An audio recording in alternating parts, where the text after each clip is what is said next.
So this is the announcement to announce that the Pope has passed. Carissimi fratelli e sorelle, con profondo dolore devo annunciare la morte del nostro Santo Padre Francesco.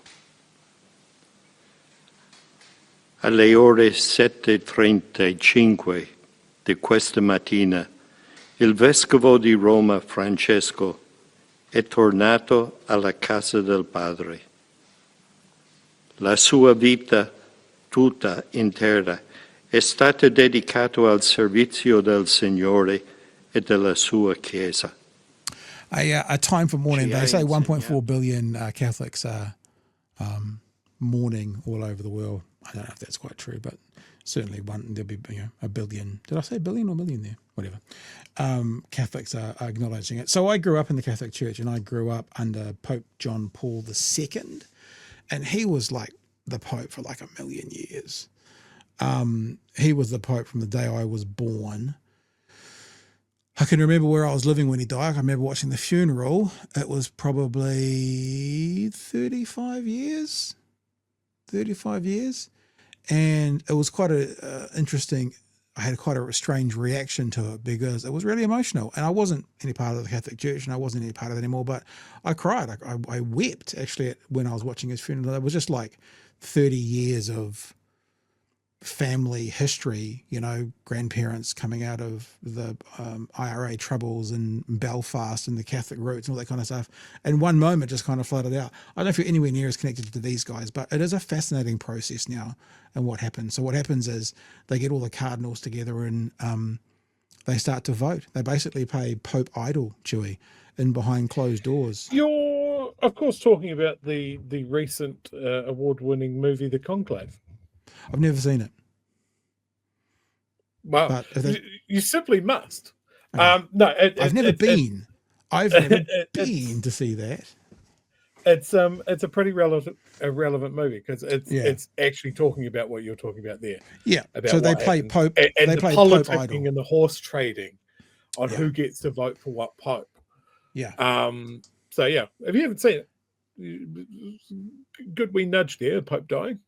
And so they play Pope Idol behind the doors, and they end up. Everyone stands out in the main square, and they wait for the correct coloured smoke to come up the chimney, and that's when they know that a new pope has been. So it's very dramatic. It's very theatrical. I mean, how the Catholic Church can have ever had any issues with the gay community? It's gay forevermore. The big robes, even sounds like it finishes with a gender reveal. Fabulous and gender reveal at the end, and they announce it in the way they announce it, and then they have a new pope. So I quite like the pomp and ceremony actually of it all, and so that'll be happening. I think the Pope's funeral is this Saturday our time, so it'll be Sunday our time, Saturday their time, and that'll be huge. I think probably because this Pope's only been around for a handful of years. Maybe that's why it doesn't have quite the same gravitas as when John Paul went. But yeah, I don't know. Chewie is kind of an outsider looking in. Do you have any thoughts about it? I am very much an outsider. The Catholic Church has its demons, shall we say? But I mean, this Pope seemed to have, as much as a Pope can do it, I guess at this stage, have his priorities straight. Came from poverty, was advocating for the people of Gaza right through and until his last morning, from the sounds of it. He met with JD Vance the day before, and he died the day after. So I don't know what that says about JD Vance, but there you go. Well, I did see a tweet where JD Vance was saying that he was about to meet with the Pope and praying for his good health, and then one of the answers was, "Who did you pray to?" Because it didn't work. And other comments along the lines of he just gave up after he met JD Vance, which I completely understand. JD Vance, by the way, wasn't raised a Catholic. He was an atheist up until about 8 years ago when he converted. So, yeah, very, very strange when you look at his religious fervor is definitely a recent thing. And there's nothing more insufferable than a newly minted Catholic. I think the people It's like that come to it, it's like an like to. ex-smoker, eh? An ex-smoker are the Yeah. worst people in the world to talk smoking about. But it's we've had such a rapid transition. Like you said, Pope John Paul, Pope for forever, most of my adult life, and then we Yeah. had, what was it, Pope Ratzinger. Yeah, Cardinal Ratzinger. Pope, what's this one? I don't even know. Pope Francis was one of them. Yeah, Pope Francis. He was from South America and done a lot with the poor over there and that sort of thing. So there's a few people talking about who they hope is the next Pope. I see a lot of people mentioning a guy. Is that name real? Pizza Baller? I don't know. Pizza Bella? And a cardinal from the Philippines apparently being the front runners. So, yeah. I'm just trying to have a look when Pope John Paul was actually, when he was made Pope. Oh, it's 1978 to 2005. There you go. Forever and ever and ever. Yeah, so look, the thing I did want to touch on with this is also our hairless leader who was in London at the moment, and he managed to talk to Jack Tame. It's funny watching Jack Tame on Breakfast. You can hear that some of the questions are sort of loaded like they would be on a Sunday morning, but they don't quite have the same venom to them. They're still quite precise, but it's not like evidence of, please. It's more like thoughts around, please. It's interesting listening to him in the morning time. Before you push play, Please. can we just comment on the fact, does Luxon own a suit that fits him? No. Look at the tie. What the hell is going on? Anyway. This is just them just talking about the Pope this morning. And I thought, I'll leave it till the end. I've actually got something to read you that I received from someone. They didn't inspire me to play this. I haven't heard back from them. I asked their permission to read their email. I will read their email, but I'll just do it. I won't put their name on it. So let's have a listen to Luxon talking about the Pope from this morning. You're not a Catholic. That being said, you are a person of faith, and I just wondered how an occasion like this makes you reflect on the role of faith in your life. Yeah, look, I mean, I actually did, my family was Catholic. I went to Catholic school as a young boy. That's how I started. But I mean, the Pope's an incredible person. I mean, he had huge, care for people who were vulnerable and in difficult situations. He had an informality that I don't think we'd seen for some time in the Pope. And also, I think, he had a good drive around interfaith efforts as well. So, I mean, he worked very constructively with people from all faiths, and I think that's really important. So, a really special person and a big loss to people. People will be feeling it today. I'm sure you're all smart enough to pick up on the irony that the Prime Minister is talking about this amazing man who he pointed out some particular amazing things about him, like care for the vulnerable and people in difficult situations, while his government is attacking the vulnerable and making situations more and more difficult for people every day. And I'll read this email to you. I'm not gonna acknowledge who it is because I've asked them if I could read it and they haven't responded, but I think it's fine. I won't even read the jokey bit at the start. I can't. Okay. Talked about not having a lot of money. Okay. I'll just read the actual premise of the commentary on this morning. This morning on Breakfast, Jack interviewed the Luxative. Now, I can't quote exactly what he said, but it was along the lines of his admiration for the Pope because he cared for poor people.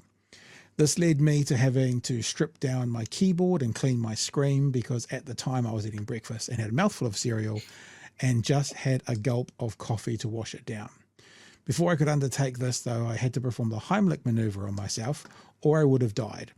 I would have died, Pat and Chewie. And then you'd be one short. He talked at the start of the email about being one of the early adopters. In fact, it would have been easier to die than live in this misery that so many poor, poverty-stricken New Zealanders are in. So when Egghead says the reason for liking the Pope, man, Egghead doesn't give a rat's ass about poor people, which led me to ponder this. Given his track record and the pain, suffering, and misery this guy has caused poor people, I wonder what the Pope would think about Egghead.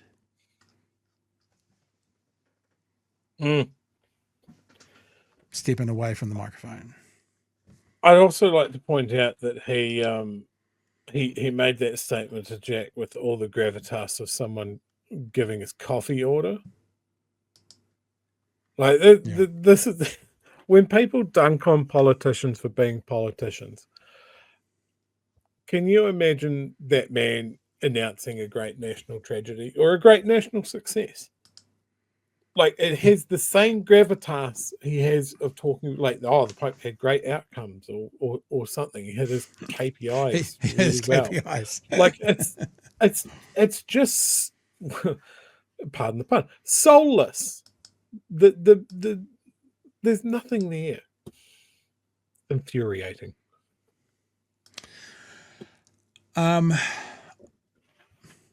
How do you do a transition into thanking the patrons and stuff now? I don't know if that's particularly easy to do after that conversation. Yeah. Look, it doesn't feel as big a day as it has been. Maybe it's because I'm more removed from it. But, One News tonight ran the Pope story for its whole first segment. So that was like 18 minutes, 16 minutes, something like that, all Pope stuff. So I guess, I don't know whether that means it's a slow news day or it's a story that actually is that big. It probably is.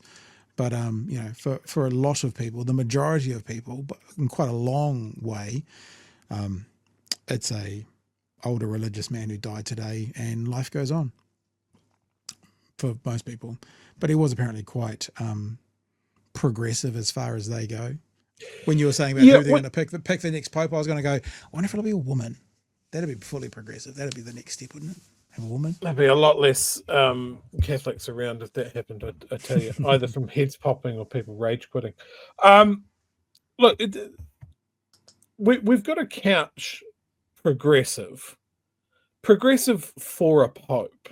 Yeah. Progressive for the Catholic Church. Yeah. He did talk about gender roles in the church. He did advocate for different causes that weren't strictly speaking in the Catholic sphere,